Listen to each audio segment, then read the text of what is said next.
What's going on, guys? Welcome back to the Runaway Train Sports Podcast. I am your host, Dakota, or Boiler in Texas, on most social media platforms. And as always, before we get started, go ahead, hit that subscribe button if you're watching this on YouTube. And if you're listening to this on your favorite podcasting app, go ahead, follow, leave a rating, and let me know what you think. But let's jump into this one. Purdue takes down the Illinois Fighting Illini in their homecoming matchup this season. Both teams struggling a little bit to start the season, but Purdue was able to come out and make a statement win.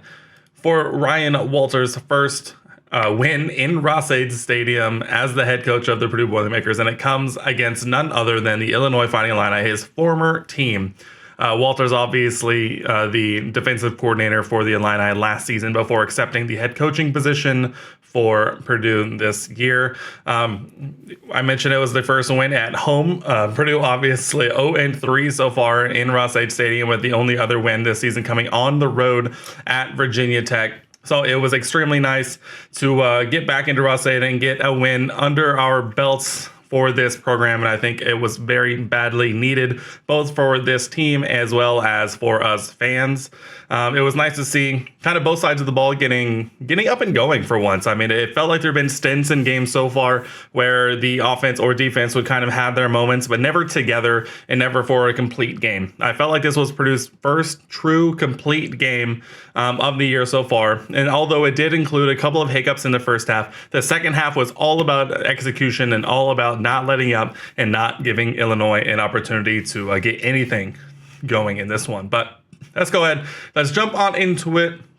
For this, we're going to go ahead and take a look through just to kind of highlight some of the stats that we saw, some of the key players from both sides of the ball, as well as defense as well. And then we'll kind of go through the main points and takeaways that I took from this game against Illinois. And then we'll wrap things up looking around the Big Ten. A pretty underwhelming week in the Big Ten outside of the Purdue game.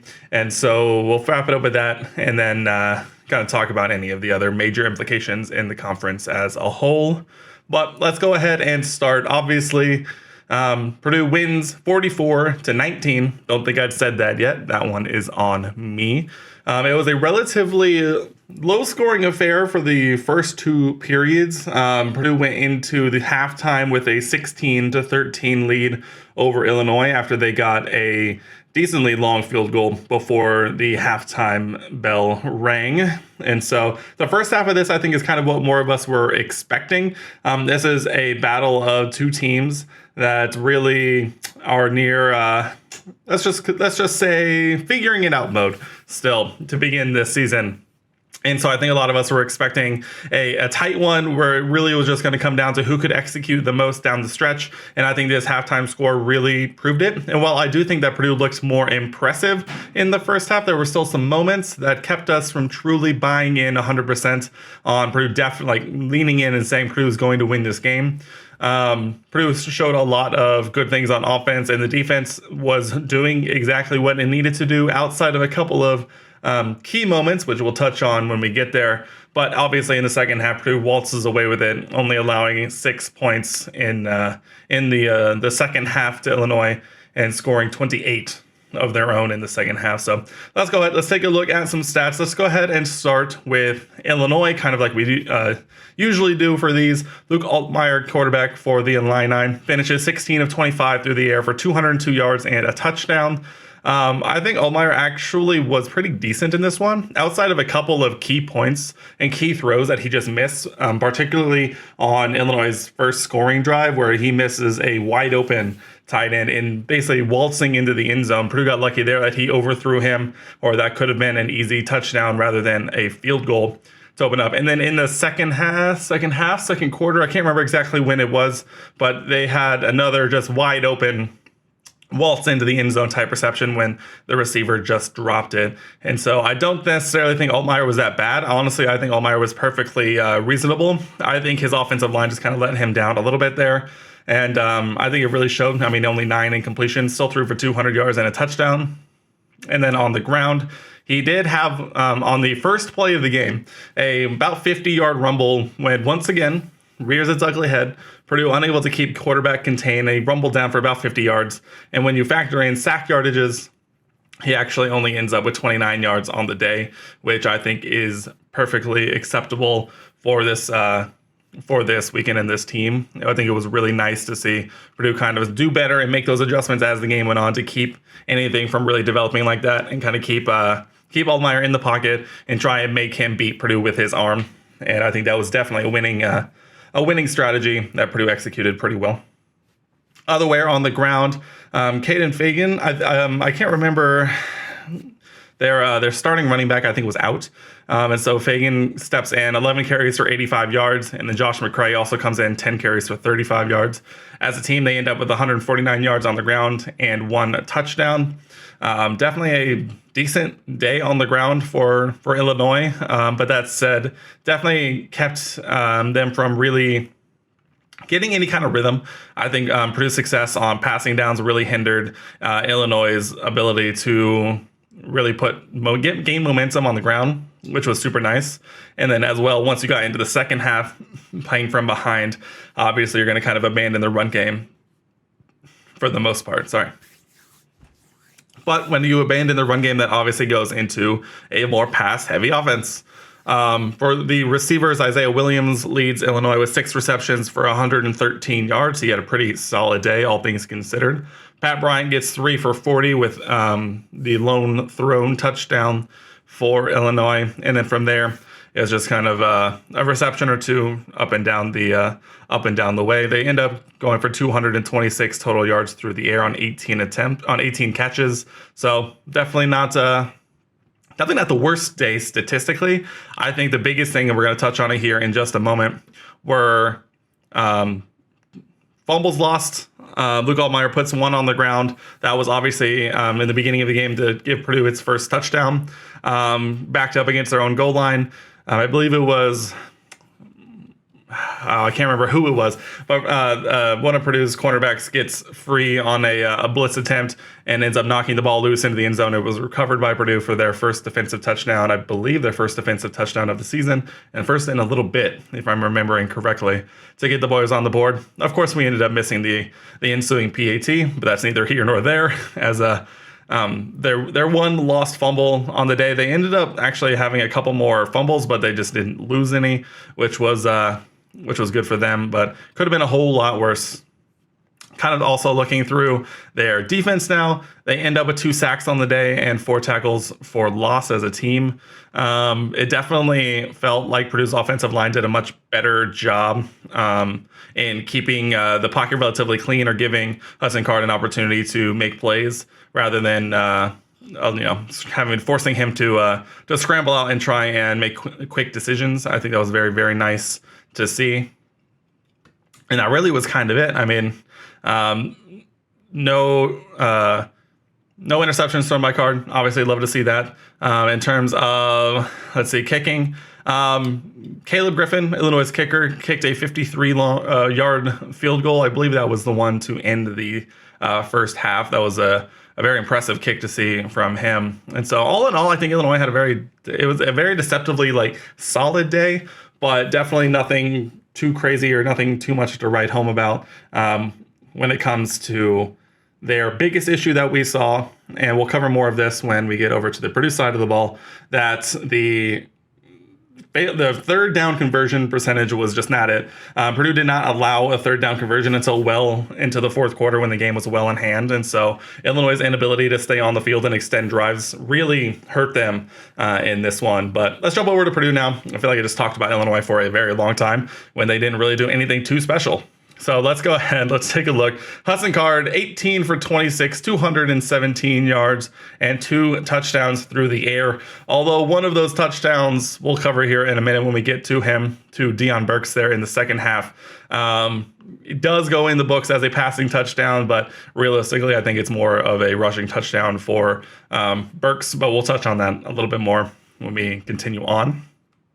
So very solid day for Hudson Card. Really showcased his ability to stretch the defense. I think this was something that was done very intentionally by Graham Harrell to keep the Illinois defense honest. We saw a lot of shots up this down the sideline, multiple of which were caught by both Yassine as well as Burks on some very nicely thrown balls. They kind of keep Illinois' secondary on their heels, not letting them get too downhill on Purdue's rushing attempts, which also opened up a lot of running lanes for Purdue's running back. And it turns out it's more of a running back trio rather than just a two-headed monster this year.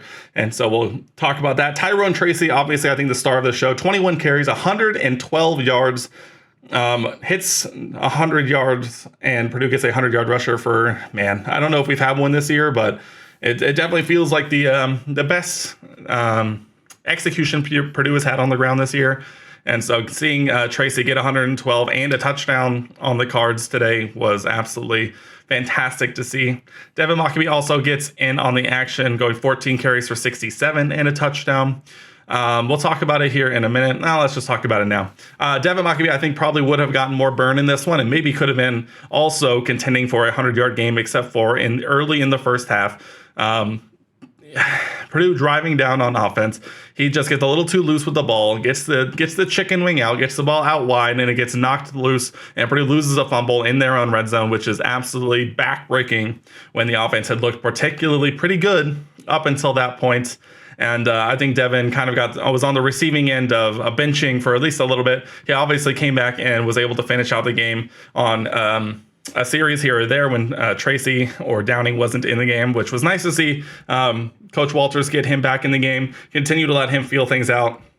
And we definitely saw that adjustment when after his fumble, basically any time an Illini defender got within 2 yards of him, it was two hands on the ball, tight to the chest, and he was not going to lose another one. And so it was nice to see him get into the end zone and kind of get an opportunity to redeem himself after that early fumble. And so it was happy days for Mockabee in the end. And then also, Dylan Downing, 4 carries for 30 yards and a touchdown. A beautiful touchdown run, by the way. It had been a while since I think we'd seen this level of success in the red zone running the ball. Dylan Downing basically went untouched for, was it about 15 or 16 yards on a scamper into the end zone where he just powered his way the last couple of yards and ended up getting a score on that one. So all in all, Purdue goes for 189 yards on the ground, and actually it's up over 200 yards if you remove Hudson Card's negative 20 yards from, I believe that's just a combination of sack yardage and probably just a couple of other things. But Purdue, with their running backs, eclipses 200 yards as a team. I will take that every single day of the week.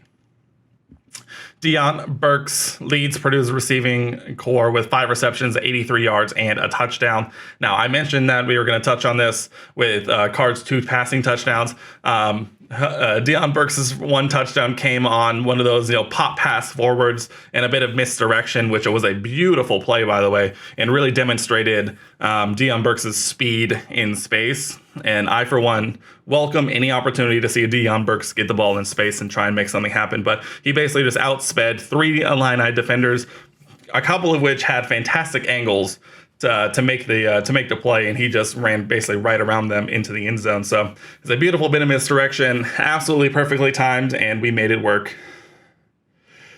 Oh, sorry. Looking down from there, honestly, this was a wonderful game to see. Absolutely sharing the love. Deion Burks led the way with 5 receptions, but no one else had more than 3. And that would be Max Clare, who went 3 catches for 27 yards before he ended up missing a fair bit of time after kind of just a weird open field thing that he ended up planting his leg wrong on a catch and run, and really just kind of went down in a heap. I did see people on Twitter talking about how they saw him up and jogging around afterwards, which was great to see. Hopefully, after the game ended and the adrenaline wore off, hopefully it's not feeling too bad, because I think we're going to need him. I've really enjoyed what he's been able to bring to the team this year. I don't know if many people were really expecting it, especially with Garrett Miller, but with Miller's injuries to begin the year, Max Clare has stepped up beautifully, and I'm excited to see what the redshirt freshman can do from here.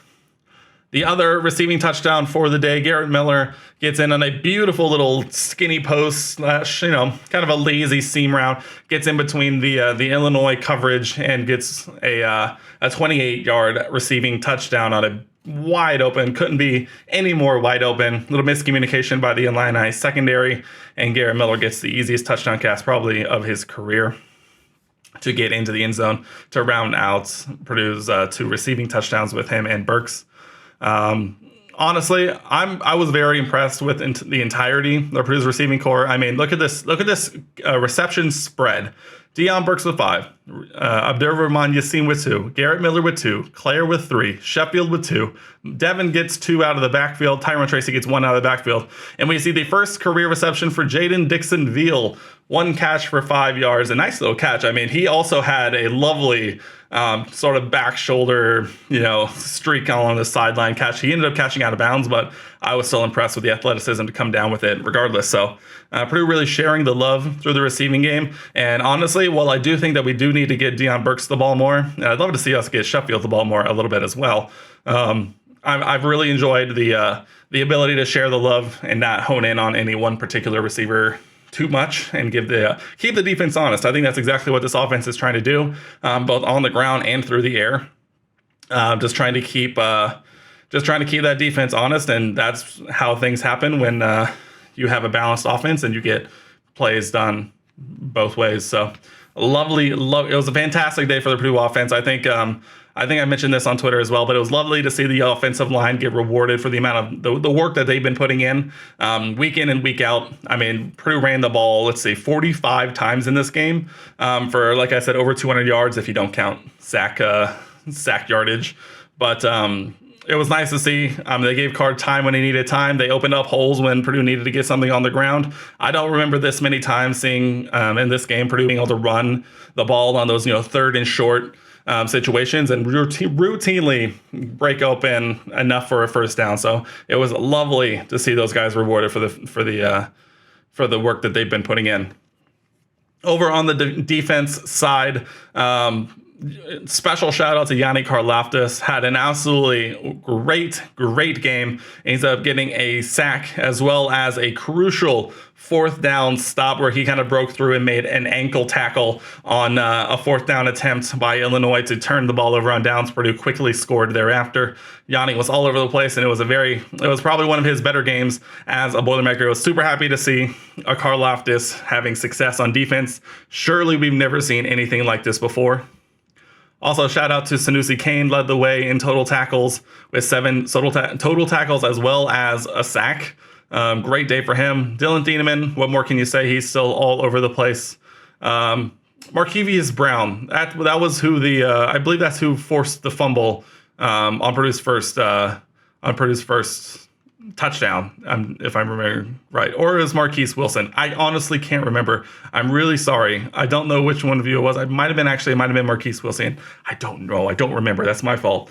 I really should have done more work on this one. But I think the biggest stat that you could see on defense is 5 sacks. Purdue records 5 total sacks in this one. I mentioned this before the game started that Purdue was tied for 4th going into the weekend in the Big Ten in total sacks given, and Illinois was dead last in sacks allowed, and I said that Purdue needed to take advantage of that, and boy, did we. Purdue records 5 sacks and 7 total tackles for loss. It looks like they just ate up the Illinois offensive line all day. It really just kept Illinois on their heels, and nothing really coming of it. So it was a great game for Purdue. Kind of just transition now into main takeaways from this one.